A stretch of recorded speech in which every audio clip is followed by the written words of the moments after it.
There's a Chinese saying, may you live in interesting times. And these are certainly interesting times for both an economist as well as for investors. Inflation is, of course, running amok. We haven't seen inflation like this since the early 1980s. And what is concerning investors is that the experience of the early 1980s did not end happily. We had soaring interest rates and a deep recession to take care of that.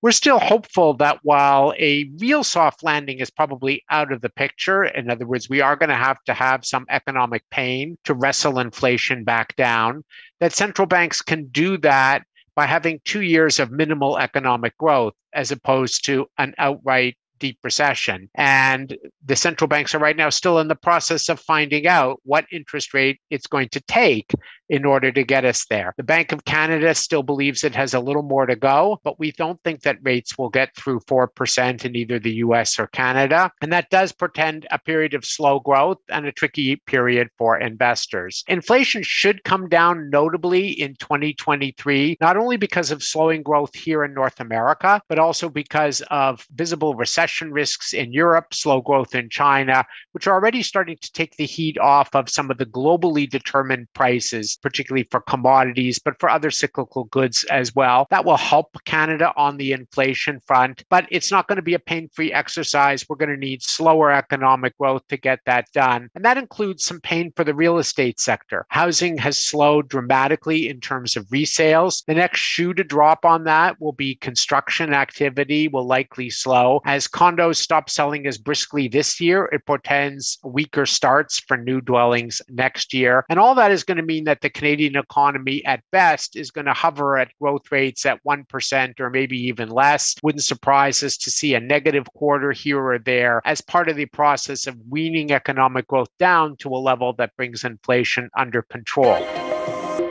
What does that mean for investors? Well, it does mean that fixed income investors in terms of short-term yields are getting more of a reward now for their money. Still doesn't look that generous in after inflation terms, but if inflation comes down next year, it means that interest rate products that are locked in this year might actually offer a reasonable return next year. In terms of the equity market, this is still not safe hunting right now for the equity investor. It means that risk levels are certainly a bit higher than they would normally be given these economic uncertainties. It means that we need to think about what exposure we want to have to equities relative to our normal levels, might be a shade lower.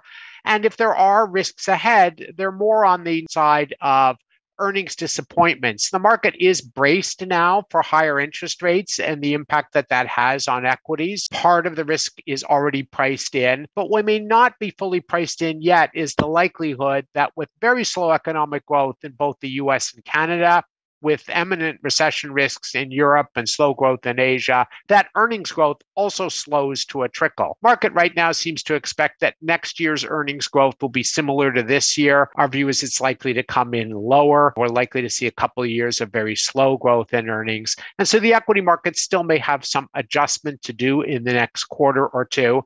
But if central bankers do manage to do what we said at the outset, which is steer the economy to 2 years of very slow growth rather than an outright recession to get inflation under control, that should ultimately build the next leg for an equity rally when we start to see signs that inflation has in fact been tamed and the risks of a recession are therefore diminished. So still a time to certainly rely on professional advice, rely on the expertise of professional investors to help guide you through that process, and to think carefully about the weightings of your portfolios across asset classes to ensure that you're not too exposed to some of the downside risks to economic growth that are still very much out there, yet ready to take advantage of the opportunities that will arise as we start to get a better grip on inflation and therefore start to diminish the risks that we'll need a large-scale recession in order to get inflation under control.